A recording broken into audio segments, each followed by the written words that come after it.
नमः शिवाय। आज हम एक बहुत ही महत्वपूर्ण, बहुत इम्पोर्टेंट टॉपिक पे डिस्कशन करेंगे। क्या होता है जब आप नाम जप को आगे लेके जाना चाहते हैं, आप नाम जप को और ज़्यादा बढ़ाना चाहते हैं, क्या क्या चेंजेस आप फील करते हैं? तो पहले आपके मन में बहुत सारे डिज़ायर्स थे। वो डिज़ायर किसी भी चीज़ का हो सकता है। आप कोई पोजीशन लेना चाहते हैं, कोई आप घर, गाड़ी कुछ भी लेना चाहते हैं। वो एक चीज़ है, वो एक सेपरेट चीज़ है। बट अब आपका फोकस उसके साथ-साथ में क्या हो गया है या उससे हटकर क्या हो गया है कि अब आप ईश्वर में और ज़्यादा लीन होना चाहते हैं, उनको अपने मन में बसाना चाहते हैं, उनके साथ कुछ डिवाइन एक्सपीरियंस करना चाहते हैं। तो अगर आपका फोकस अब जो मटेरियल चीज़ें हैं उनसे हटकर नाम जप भक्ति में और ज़्यादा डीप तक जाने में है, तो इस वीडियो को आप ज़रूर आगे तक देखें। अब क्या होता है कि जब आप अपने मन में दृढ़ निश्चय कर लेते हैं कि अब आपको करना ही है नाम जप, अब आपको नाम जप को बढ़ाना ही है, तो बहुत सारे लोगों ने एक जो चीज़ है वो ज़रूर फील की होगी कि जैसे ही अपने अपने मन में एक दृढ़ निश्चय लिया और आप नाम जप करने बैठे या अपने नाम जप करने का सोचा, तो उसी टाइम पर ही सबसे ज़्यादा थॉट्स, जो भी आपके पेंडिंग काम है, डिजायर्स हैं, उसके सबसे ज़्यादा थॉट्स आपको उसी टाइम पर ही आएंगे। अब वो क्यों? क्योंकि हमारा मन वो बहुत चंचल है। जैसे ही आप उसे एक चीज़ पे फोकस करने के लिए डालेंगे, मन में एक निश्चय करेंगे कि अब तो फोकस करना ही है जो भी हो जाए, तो वो आपको बहुत सारी चीज़ों में उलझा कर रख देगा। चाहे वो बहुत इंपॉर्टेंट है आपके लिए या उतनी इंपॉर्टेंट नहीं भी है। It can be anything. ऐसा भी हो सकता है कि आपने जो कोई प्रोजेक्ट किया था उसके बारे में आपको याद आ जाए, कहीं आपने जॉब अप्लाई की थी, उस इंटरव्यू के बारे में आप सोचने लग जाएं कि वहां से कॉल नहीं आया, क्या रिजल्ट रहा होगा, या फिर आपका अगर कोई काम चल रहा है, आपने कुछ भी शुरू किया अपने लाइफ में, उसके बारे में आप सोचने लग जाएंगे। बस उस टाइम पे आपका मन जो है आपको बस उन सब चीज़ों में उलझाना चाहता है, क्योंकि ईश्वर को प्राप्त करना इतना भी इजी नहीं है, पर इतना मुश्किल भी नहीं है। क्योंकि जो भी आपके इष्ट है, जो भगवान है, अगर आप उनको सच में पाना चाहते हैं तो बस उसका बहुत ही सरल एक तरीका है, वो है नाम जप। बस अब उस नाम जप में आपको एक चीज का ध्यान देना होगा, बस आपको उसमें अपना फोकस बढ़ाना है। अब बहुत सारे लोग हैं जो बहुत अलग अलग तरह की कामनाएं करते हैं। अब उन कामनाओं को पूरा करने के लिए बहुत सारी चीजें भी करते हैं, बहुत सारे नाम जप, बहुत सारे मंत्र चैंटिंग, बहुत यज्ञ, कुछ भी ऐसे स्पिरिचुअल प्रैक्टिसेस। पर उनके मन में सबसे पहले एक डिजायर होता है, वो उस काम को क्यों कर रहे हैं? क्योंकि वो एक चीज को प्राप्त करना चाहते हैं, जिसमें कोई भी गलती नहीं है। क्योंकि हमारे धर्म में तो ऐसा ही माना गया है कि जो भगवान है वो हमारे पेरेंट्स की जगह पर है, हमारे माता पिता हैं। तो जब हम अपने माता पिता से कुछ भी मांग सकते हैं, तो हम उस भगवान से भी कुछ भी मांग सकते हैं। तो इसमें कोई भी शर्म नहीं है। अगर आपको कोई भी मटेरियल चीज चाहिए, आप बेझिझक भगवान से मांग सकते हैं। पर अगर आपका फोकस उससे अब थोड़ा शिफ्ट हो चुका है, क्योंकि आपने अपने नाम जप की संख्या को थोड़ा बढ़ा दिया है या आप बढ़ाना चाहते हैं, उसके बारे में सोच रहे हैं, तो उस केस में आपको कुछ चीजों का बस ध्यान रखना पड़ेगा। आप चलते फिरते उठते बैठते तो नाम जप कर ही रहे थे, बस अब आपको एक स्पेसिफिक टाइम निकालना पड़ेगा।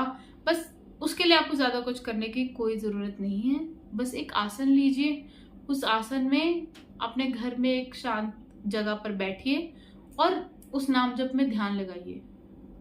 अब बहुत से लोग बोलेंगे कि उनके पास उतना टाइम नहीं है। ठीक है, कोई प्रॉब्लम नहीं है, अब स्टार्ट कीजिए, थोड़े टाइम से स्टार्ट कीजिए।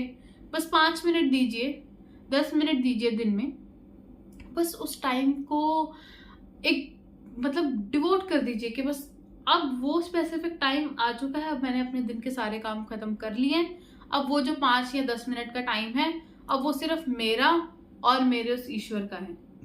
जब आप उस नाम जप को ऐसे करेंगे तो आप और ज़्यादा डीपली कनेक्ट कर पाएंगे। और जब आप ये प्रैक्टिस कुछ दिन तक करते जाएंगे तो देखना बहुत जल्दी एक स्टेट ऐसी भी आ जाएगी जब आप टाइम पर ध्यान नहीं देंगे, क्योंकि आप उस चीज़ में इतना ज़्यादा इन्वॉल्व हो चुके हैं, इतना ज़्यादा लीन हो चुके हैं कि अब आपको उस चीज़ में मज़ा आने लगा है। और कुछ भी हो, जब हमें उस चीज़ में आनंद आने लगता है तो हम टाइम नहीं देखते हैं, फिर हम देखते हैं कि कितना ज़्यादा हम उसको टाइम दे सकें, क्योंकि अब हम बहुत ज़्यादा हैप्पी फील करने लगे हैं, बहुत ज़्यादा सिक्योर, एक अटैच्ड फील करने लगे हैं। जब आप ये सब चीज़ें फील करते हैं तब आप ऑटोमेटिकली देखेंगे कि आपका जो खान पान, रहन सहन, सोने का टाइम, उठने का टाइम, वो सब ऑटोमेटिकली ठीक हो जाता है।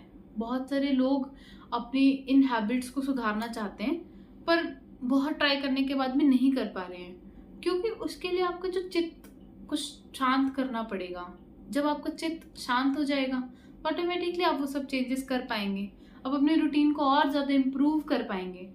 अब जब आप भगवान का नाम लेंगे, नाम जप को और ज़्यादा बढ़ाएंगे, जैसा मैंने बताया, ये सब चीज़ें ऑटोमेटिकली आपकी एक लेवल पर आ जाएंगी।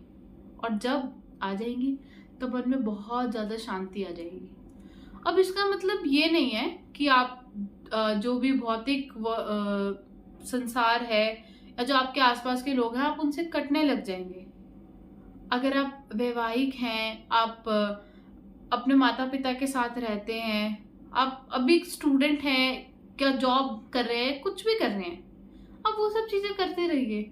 इस नाम जप को और गहराई से करने का मतलब ये नहीं है कि अब आप संन्यास ले रहे हैं इस दुनिया से, इस जीवन से। आप वो सब चीज़ें कर सकते हैं पर उससे आपके मन में और ज़्यादा कंट्रोल आएगा। आपका मन अब बहुत ज़्यादा बहकेगा नहीं, बहुत तरफ घूमेगा नहीं। अब जहाँ आपको बहुत सारे डिजायर्स हो रहे थे, अब शायद आपको बहुत टाइम के बाद कोई एक या दो इच्छा होगी। आप और ज़्यादा अपने इंद्रियों पे कंट्रोल कर पाएंगे। तो बस यही आपको करना है, क्योंकि आपका लक्ष्य सिर्फ एक ही था, ईश्वर को और ज़्यादा हम कैसे अपने मन में, अपने चित्त में बिठा सकें और कैसे उनका और भजन कर सकें। अब उस भजन को करने के लिए आपको कोई एक स्पेशल प्लेस ढूंढने की ज़रूरत नहीं है। आप बस अपने मन में वो शीतलता लाइए, वो एक बस मन को साफ कर लीजिए। अब वो भी कैसे होगा? अब अगर आपको नाम जप करना है और गहराई से, तो उसके लिए फर्स्ट स्टेप यही है कि आपको नाम जप को स्टार्ट करना पड़ेगा। बस उसको स्टार्ट कीजिए थोड़े और फोकस के साथ।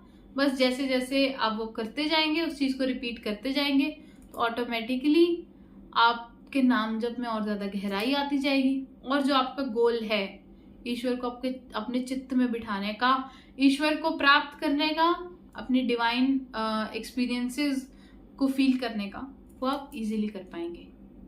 बस इसी के साथ हम इस वीडियो को एंड करते हैं। हर हर महादेव। जय हिंद, जय भारत।